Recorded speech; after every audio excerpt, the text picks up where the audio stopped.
Hi everyone, সবাই কেমন আছেন? আপনারা দেখতে পাচ্ছেন আমি বাস স্ট্যান্ডে দাঁড়িয়ে আছি। আমি আছি আসলে শিকাগোতে।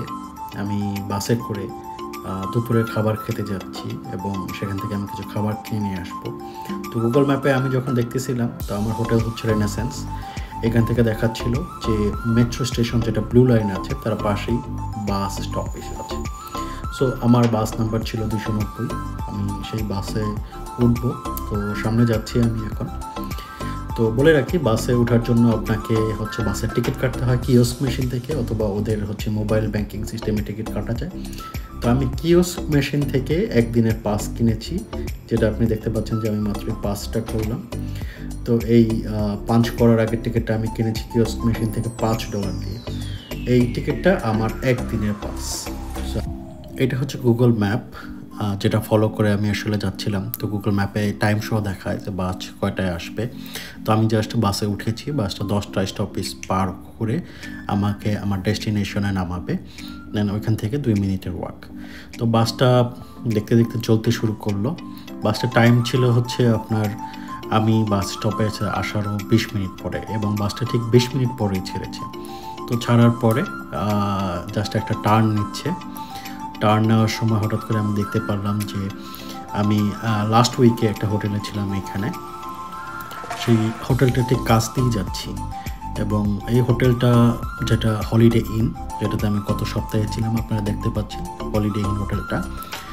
এইটা থেকে আমার এখনকার হোটেল যেটা রেনেসেন্স, খুব বেশি দূরে না, তাও হেঁটে গেলে 10 থেকে 15 মিনিট লাগবে। এবং এটা হচ্ছে শিকাগো এয়ারপোর্ট ওহারে, তার খুব কাছাকাছি। এখান থেকে এয়ারপোর্ট হচ্ছে আপনার 7 কিলোমিটারের মতো। তো আমি যাচ্ছি, বাসটা চলতে শুরু করলো। চলতে চলতে আপনার যে রাস্তাটা দেখতে পাচ্ছেন, এই রাস্তা আমার ডান পাশে যেটা চলে গেছে, ডান পাশের ওই রাস্তাটা দিয়ে হচ্ছে শিকাগো ডাউন টাউনে যাওয়ার রাস্তা।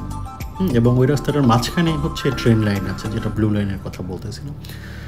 যেতে যেতে আমি একটা রেসিডেন্সিয়াল এরিয়ার ভিতর দিয়ে যাচ্ছিলাম বাসটা, এবং বাসটা স্টপেজগুলোতে থামার শর্ত হচ্ছে আইদার বাসের স্টপেজ যেখানে থাকে একটা পিলার এবং ছোটো একটা সাইনবোর্ড দেওয়া থাকে 290 নম্বর বাস, এবং যদি বাস স্টপেজে কোনো মানুষ থাকে, অথবা বাসের যাত্রীরা যদি কেউ স্টপ রিকোয়েস্ট দেয়, তাহলেই বাসটা হচ্ছে থামে।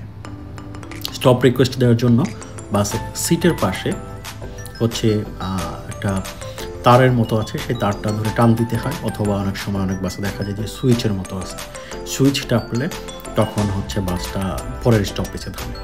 তো আমি দেখতেছিলাম এবং গুগল ম্যাপে খেয়াল রাখতেছিলাম যে আমি কয়টা স্টপেজ পার হয়েছি। তো দেখতে দেখতে যাচ্ছি, আশেপাশে সুন্দর ছোটো ছোটো বিল্ডিংগুলো, ছোটো ছোটো। এটা যেটা দেখতে পাচ্ছেন, এটা হচ্ছে একটা ব্যাংক। এবং ব্যাংকে দেখেন মানুষজন নাই, তেমন কেউ কিছু নাই। তো আমি বেশিরভাগ ক্ষেত্রে দেখছি যে কয়টা ব্যাংক, সেই ব্যাংকগুলোতে কোনো মানুষ থাকে। আর প্রায়োরিটি সিট, সেটা তো খুবই রেসপেক্টেড সিট, সেখানে সাধারণ কেউ বসবে না। বাসে যদি কোনো সিট নাও থাকে, তাও এখানে এসে সচরাচর কাউকে আমি বসতে দেখি না, এই সিটগুলো রিজার্ভ থাকে। এটা সিগন্যাল ছিল, সিগন্যাল পার হয়ে চলা শুরু হইলো। কত সুন্দর বাড়ি! এই বাড়িগুলোর প্রাইস শুনলে আপনারা অবাক হয়ে যাবেন। এক একটা বাড়ির প্রাইস হচ্ছে $2 থেকে $6 মিলিয়ন, যেটা বাংলাদেশি টাকায় 20 কোটি টাকা থেকে 60 কোটি টাকা বা 70 কোটি টাকার মতো হয়ে থাকে। সো এটা আসলে সবার পক্ষে কিনা সম্ভব না, এবং বাংলাদেশিদের পক্ষে তো খুবই কম মানুষের পক্ষে সম্ভব বলে আমার মনে হয়, যারা আসলে আমেরিকাতে থাকেন। এবং কত পরিষ্কার পরিচ্ছন্ন, সবার নিজ দায়িত্ব হচ্ছে বাসার সামনের ঘাসগুলো পরিষ্কার রাখতে হয়। আর আমার দেখতে দেখতে নামার সময় হয়ে গেছে, আমি স্টপ রিকোয়েস্ট দিয়েছি। তো স্টপ রিকোয়েস্ট দেওয়ার পরে ডেস্টিনেশনটাতে আসলো। আমি দরজার সামনে আসার সাথে সাথে ড্রাইভার হচ্ছে দরজা খুলে দিল। আমি নেমে জাস্ট আমাকে 1 থেকে 2 মিনিট হাঁটতে হবে। তো হাঁটতে হাঁটতে আমি সামনে যাচ্ছি। এটা একটা রেল স্টেশন, মেট্রো স্টেশন। তো এটা আমার যেই জায়গাটা ছিল ব্লু লাইন বা আমার হোটেল, ওদিকে যায় না, তার সাথে আমাকে বাসে আসতে হয়েছে। তো একটা ক্রস করতে হবে, রোড ক্রস। রোড ক্রসের জন্য আমি আসলে দাঁড়াইছিলাম প্রায় 5 মিনিট, গাড়ি আসতেছে। তো যতক্ষণ পর্যন্ত সিগন্যাল না পড়বে আমি পার হতে পারবো না। পার হলে মানুষ আমার উপর দিয়ে তুলে দেবে বা গালাগালি করবে। তো এখানকার সবাই মোটামুটি নিয়ম মানে, যখনই ওয়াকিং সাইনটা শো করছে আমি হাঁটা শুরু করেছি, এবং ওয়াকিং সাইন চলাকালে কিন্তু অন্য কোনো গাড়ি এসে আমাকে কোনো হর্ন দেবে না। আমি আসলে সচরাচর করে কোনো গাড়ির হর্নই শুনতে পাইনি আমেরিকাতে। সবাই নিয়ম মানে, সিগন্যাল ফলো করে। সো মুঘল রেস্টুরেন্টটাতে আমি যাচ্ছি। মুঘল রেস্টুরেন্টটা খুব কাছে এইখান থেকে।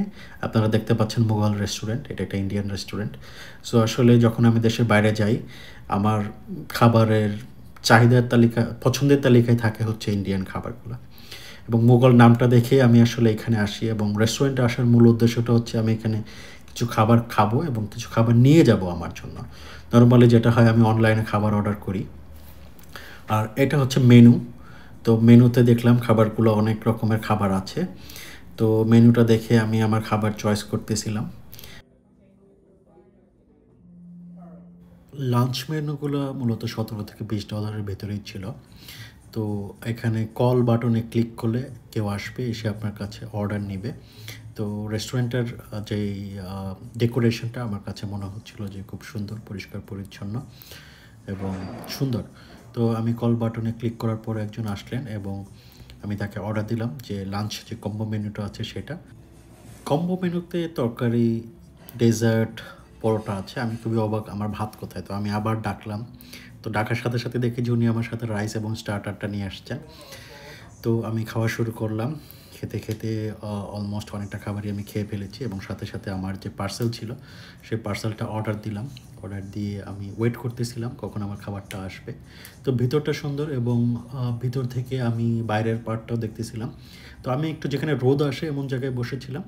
তো বসে বসে রোদে বসেছিলাম, একটু ঠান্ডা আছে। শিকাগো হচ্ছে আপনার সিটি অফ উইন্ড। তো বাইরের সবুজ যে গাছপালা এবং পরিবেশটা খুব সুন্দর লাগতেছিল। যাওয়ার সময় আমি উবারে উঠলাম অনেকগুলো খাবার নিয়ে, যে খাবারগুলো আমি আমার রেফ্রিজারেটরে রাখবো হোটেলে এবং আমি গরম করে করে খাবো। তো ডোরড্যাশে অনলাইনে অর্ডার করা যায়। তো অনলাইনে অর্ডার করাটা খুবই একটু ঝামেলা হয় এবং বারবার দেখা যায় যে অর্ডার দিলে আধা ঘন্টা 1 ঘন্টা পরে খাবার আসে। বাট খাবারগুলো যদি আমার সাথে থাকে তো আমি যখন তখন গরম করে খেতে পারি। হোটেলে ওভেনও আছে আমার রুমে। এই জিনিসটা খুব ভালো এবং যেতে যেতে আমাকে আমার ড্রাইভার জিজ্ঞেস করতেছিল যে এটা কি ইন্ডিয়ান খাবার? আমি বললাম যে হ্যাঁ। ও আমাকে বলতেছে খাবারগুলো নিশ্চয়ই খুব সুস্বাদু, কারণ স্মেলেই বোঝা যাচ্ছে খাবারগুলো অনেক সুস্বাদু হবে। তো শিকাগোর শহরটাও খুব পরিষ্কার পরিচ্ছন্ন এবং সুন্দর। আমেরিকার ওভারঅলই সুন্দর এবং সবুজ। তো শিকাগোতে যে বিল্ডিংগুলো আছে দেখেন, বিল্ডিংগুলো অনেক দূরে দূরে করা, খুবই ঘিঞ্চি না।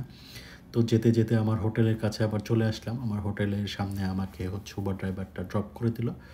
রেনেসান্স হোটেল, যে হোটেলটার আপনার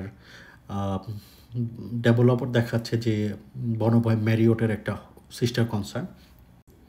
ধন্যবাদ সবাইকে ভিডিওটা দেখার জন্য। ভালো থাকবেন সবাই। পরবর্তী ভিডিওতে আবার দেখা হবে আপনাদের সাথে।